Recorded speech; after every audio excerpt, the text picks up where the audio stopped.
Kill Blue, episode 4. Oh yes, we gotta get into it, y'all. So the last episode was quite interesting, not action-packed at all, besides Juzo using his protractor and hitting that disrespectful patron that got embarrassed by not only Ryo, but the other patrons at the cafe that they were at, because he was basically picking on kids. But anyways, Juzo and Ryo, they were walking across this bridge, and that disrespectful patron catches up to him on his bike. Juzo sees him, pulls out his protractor, hits his front tire, he flips over and into the river. But anyways, Juzo was having issues with math, and Ryo lended a hand, and Juzo ended up getting 100 on the quiz because he has a better understanding of this math situation that he had. So it came down to Juzo having to choose a club to join, and he ends up getting challenged by Ryo's sister, who runs home economics. And the deal was, if you like home economics, you have to join the club. Well, Juzo ends up making miso soup and rice ball, and he ends up giving the leftovers to his ex-wife and his daughter. They liked it, and guess what? He ended up liking it, and he ends up joining. But guess who else joins? Norwin ends up joining the home economics club. And speaking of Norwin, her dad ends up putting out a press release saying that whoever becomes Norwin's fiance will end up being in charge of the pharmaceutical company that he is running. So now we got all of these guys who read this press release, and they are all after the heart of Norwin. So they want to run that company, man. They trying to run the bag up. So with that being said, we gonna get into episode number 4. Like the video, sub to the channel, and let's get to it, y'all. So the episode starts off with all of these dudes chasing after Norwin. These guys look like straight up groupies, but Norwin and Juzo were able to get away from them. All right, so at this moment, Norwin is a complete mess. She got guys chasing after her, and she's dealing with that whole situation, and she ends up blowing up in the home economics class, getting emotional like a woman does, right? And then she comes up with the idea, asking Juzo to pretend to be her boyfriend so these dudes can leave her alone. Full video is uploaded on the channel as we speak. So what are you doing right now? Go ahead and watch the full video. You will be entertained, I guarantee it. Let's continue. And he agrees to do it. So now that everybody knows that Norwin and Juzo are boyfriend and girlfriend, Juzo is getting bullied by some students, giving him the options like, listen, you either leave Norwin alone, or you're gonna have to do whatever we ask you to do. I mean, he got a bloody lip. He getting pulled by his collar. Crazy. So Juzo ends up breaking free from one of them. And in his mind, he's like, man, I could drop every last one of these kids. So he just starts ducking and dodging them, running away from them. And then he jumps over a rail and lands on one of those air mattress things that the pole vaulters use, and he just walks away. All right, so Juzo, Norwin, Takeda, and Baba, they're in class, and the other, classmates are just talking about how Juzo and Norwin are a couple. And then Takeda and Baba come up to Juzo, and they're talking about the interaction that Juzo had with the other students. And he's like, hey, y'all saw the whole thing go down? And they was like, yeah, you did a great getaway. And he's like, well, how come you didn't help? And they're like, what were we supposed to do? He said, tell a teacher. They was like, nah, we thought that you could handle it by yourself, but it could have been worse. And Juzo is like, how? So then Takeda and Baba start talking about how they are elite groups that go to their schools.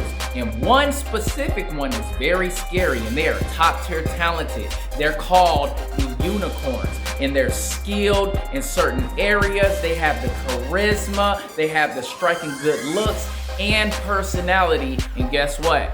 They're all after Norwin.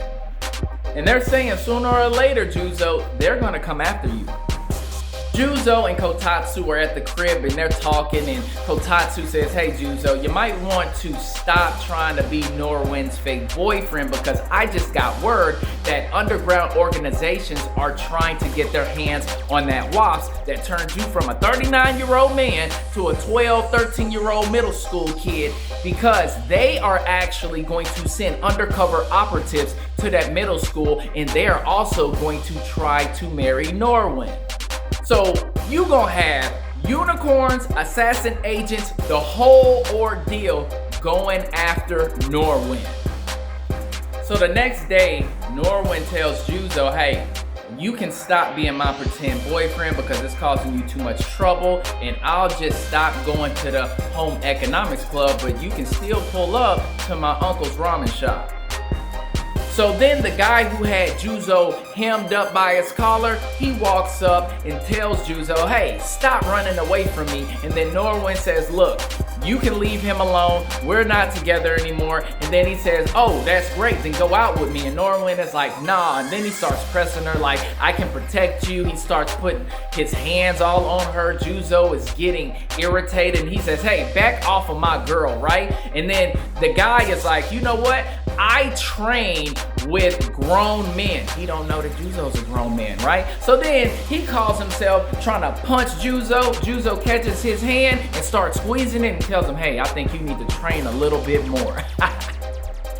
So this weirdo is standing on a crane. He has his binoculars and he was watching the whole interaction between Norwin, Juzo, and the guy that Juzo pumped, okay? And he has a pacifier in his mouth and he's like, oh, the move that Juzo did, he might be in the same line of work that I'm in, so he might be a tougher challenge than I thought he would be. So the guy's name is Babyface Baby. He's actually a kid.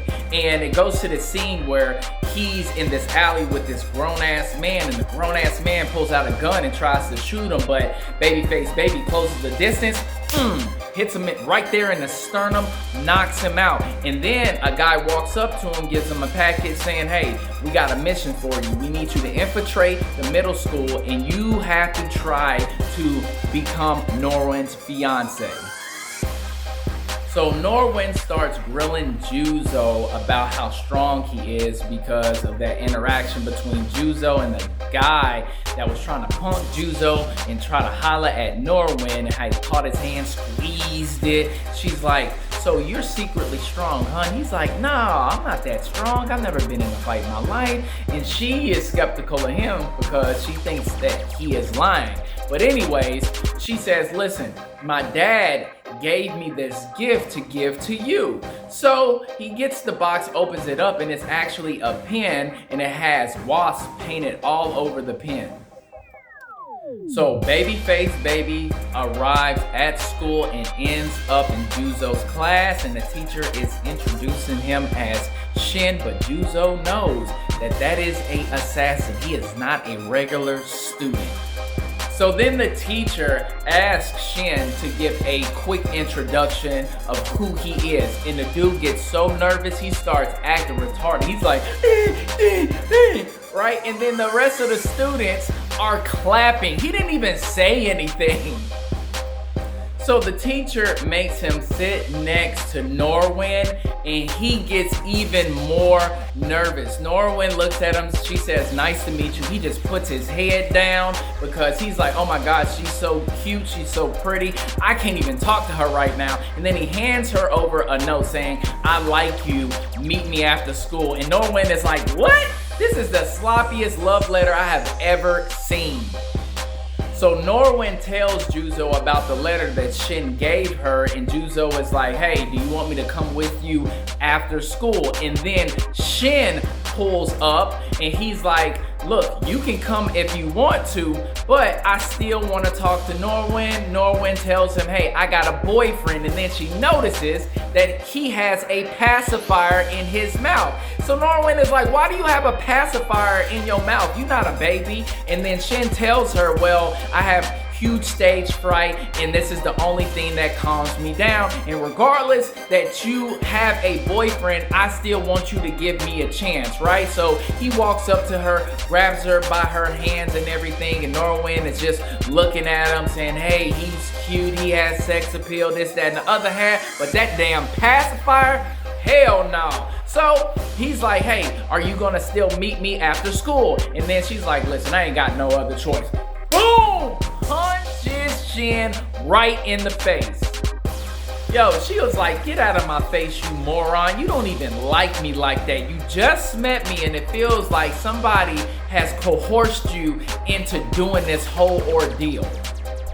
So while Norwin is chewing out Shin, Shin is taking all of that information in, seeing exactly how Norwin is, and he is falling in love with her right now.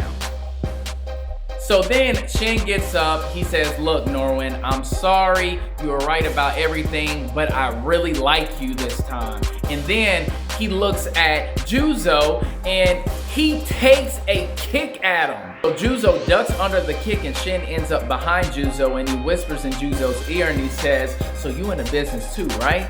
Well, I was trying to make a impression and ease into it, but I changed my mind. So they split up and then he challenges Juzo to a duel for his position, which is being Norwin's boyfriend slash fiance, and it is an indication that you are Norwin's fiance by having the wasp pin that Juzo currently has. So her father ends up putting in the press release, whoever has that pin when it's all said and done is officially Norwin's fiance.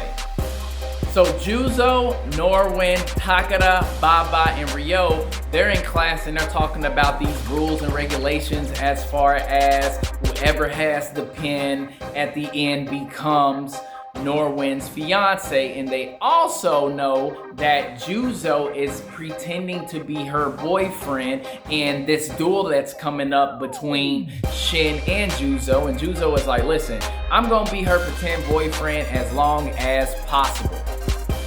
Okay, so everybody in school knows that this duel is about to go down, right? So Juzo and Shin meet up and Shin gives him the rules. He says, listen, this match is gonna last an hour, and if you can keep this pacifier from going inside your mouth, then you win. And everybody is like, what the hell is wrong with Shin? So Shin ends up professing his love for Norwin again, and then he turns his hourglass upside down. He says, listen, when the last grain of sand empties, then the match is over with. So as he turns the hourglass upside down, he automatically starts trying to put the pacifier in Juzo's mouth. Yo, Juzo is dodging every attack, and then he runs inside of the school. He's running down the stairs, and Shin is after him. I mean, Shin is really trying to force it down his mouth. I mean, he's putting holes in the walls with the pacifier, y'all. Juzo is running inside of classrooms. They playing it off like real quiet. Shin just walked inside an art class just looking around. Look, this is insane. So they end up in the back of the art room where they store their finished and unfinished artwork, and they start getting to it. They are kicking, they're punching, look, Juzo is picking up canvases and throwing them at Shin. Shin is still trying to put that pacifier in Juzo's mouth. Oh, they are tearing up the whole room. So Juzo and Shin are still fighting in the art class, and Shin asks Juzo, are your feelings for Norwin stronger than mine? And Juzo starts thinking, and he's like, well, no, you know, she's a kid, I'm a grown-ass man, but why do I feel this way for Norwin? And he starts thinking about his daughter. And that's probably the reason why he's doing this whole thing, because he looks at Norwin like his daughter. So they end up outside of the school, and Juzo is still running away from Shin. And all of a sudden, Shin throws a pacifier, Juzo dodges it, and then Shin ends up pulling this string, and a ton of pacifiers start shooting at Juzo. So Juzo jumps in the air, dodges all of those pacifiers, and as Juzo is in the air, Shin throws this rope tying Juzo's arms to his back. And then there's a rake on the ground that Juzo is about to step on that has a pacifier attached to the shaft of the rake, right? So Juzo lands on the rake, and then the pacifier's coming towards him. Everybody thinks it's over, pacifier's going in his mouth. No. As soon as that pacifier gets ready to hit Juzo in the face, guess what happens? There is a string blocking it. Why? Because Juzo grabbed some of the, etching tools from the art class, and he was able to, tie some string to it, and then he threw them to some trees to cause this invisible line, and it stopped the rake. The 1 hour has officially passed and Juzo wins. So yes, I was correct. Juzo did state that he was projecting his feelings on Norwin because of his daughter, being the father to Norwin that he could not be for his daughter. And then the episode ends. This was entertaining. I am loving this anime. Listen, if you have Netflix, which you should, everybody should have Netflix, man, watch Kill Blue. You will not be disappointed. We're going to get into episode 5 next week. Don't forget to like the video, sub to the channel, and I'm out. Peace.